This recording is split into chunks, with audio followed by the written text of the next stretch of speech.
월요일 새벽 2시에 김민재가 선발 출전한 나폴리의 경기가 있었습니다.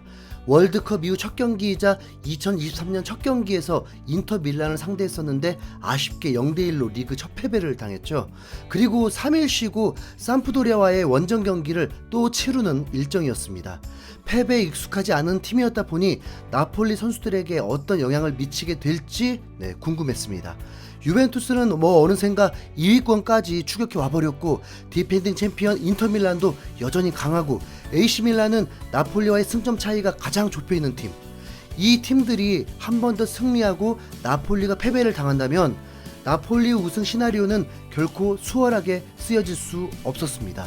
나폴리의 패배라. 삼프도리아는 현재 강등권에 처한 팀으로 2승밖에 거두지 못했고, 실점이 리그에서 가장 많은 팀인데 나폴리 패배라.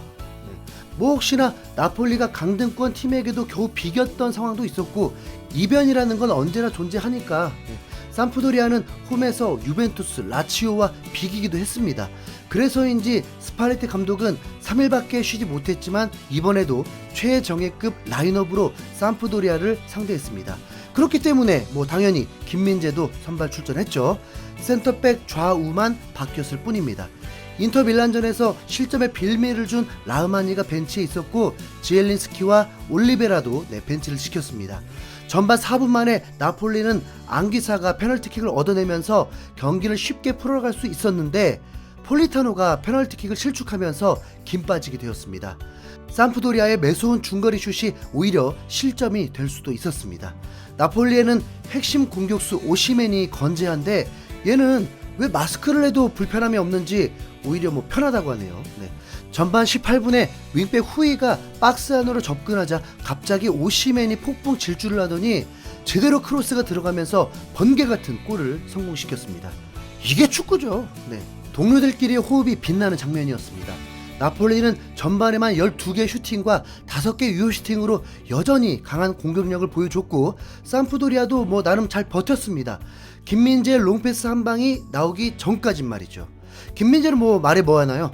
1%의 아쉬움도 없이 견고한 수비를 보여주면서 잘 지켜주고 있었습니다. 무슨 육상 선수인 듯이 상대 선수와 스피드 대결도 펼쳐주고, 민첩성, 판단을 하나 빠짐없이 견고했습니다. 이 경기는 비가 내리고 있었다 보니 잔디도 미끄럽고 체력적인 소모도 더 클 수밖에 없었습니다.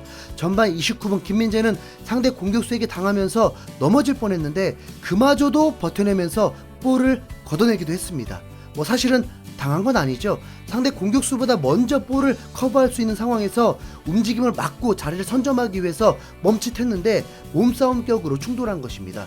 보통 이런 상황에서는 분명 넘어지는데 알아서 주심은 람머스의 파워를 불었습니다. 그래도 김민재는 이런 상황 조심해야 합니다. 오히려 버티려다가 근육이 문제 생길 수 있거든요. 김민재의 진가는 전반 37분에 또 나옵니다. 수비력이 아니라 패싱력까지 가졌다는 거죠. 전반 37분에 김민재가 볼을 커버하는 듯 하면서 롱패스로 오시멘에게 연결했는데, 오시멘이 멋진 드리블로 상대를 제끼면서 골키퍼와 1대1이 될 상황까지 다다랐습니다. 그런데 그 순간 강한 태클이 날아왔고 오시멘이 쓰러지면서 주심은 삼프도리아 선수에게 퇴장을 줬습니다. 이미 앞서 있는 상황에서 1위 팀과 강등권 팀의 대결인데 퇴장이면 나폴리의 승리는 거의 99.9%라고 봐야죠. 그럼 후반전에 김민재는 수비할 일이 더 줄어들 수 있었겠죠. 그런데 후반전이 시작될 때 김민재를 아예 교체를 해버렸습니다.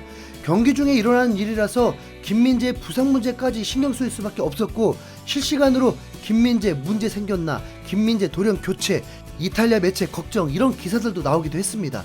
경기는 2대0으로 나폴리가 승리했고, 김민재를 교체했던 이유는 부상 예방 차원이라고 보도가 나왔고, 실제로 스팔레티 감독의 경기 후 인터뷰를 통해서 근육이 경직됐다, 위험 부담을 지고 싶지 않았다, 잘못되면 몇 달 동안 못 뛸 수도 있다, 아직 경기를 소화하는 리듬으로 돌아오지 못한 상태다, 인테르 원정 치른 경기 이후 또 풀타임을 뛰게 할 필요는 없었다, 그래서 교체했다, 이렇게 전했습니다.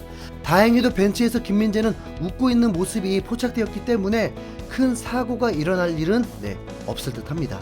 실제로 나폴리의 핵심 선수이기 때문에 김민재의 역할이 득점을 해야 하는 것도 아니고, 비오고 약체팀의 퇴장까지 있는 상황이라면 쉬게 해주는 게 매우 현명하겠죠. 무조건 유벤투스전을 대비하는 것으로 보여집니다.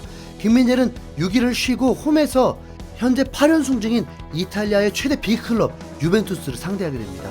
유벤투스는 득점 빈곤에 시달리고 있지만 실점이 7점밖에 되지 않을 정도로 짠물 수비를 자랑하고 있습니다.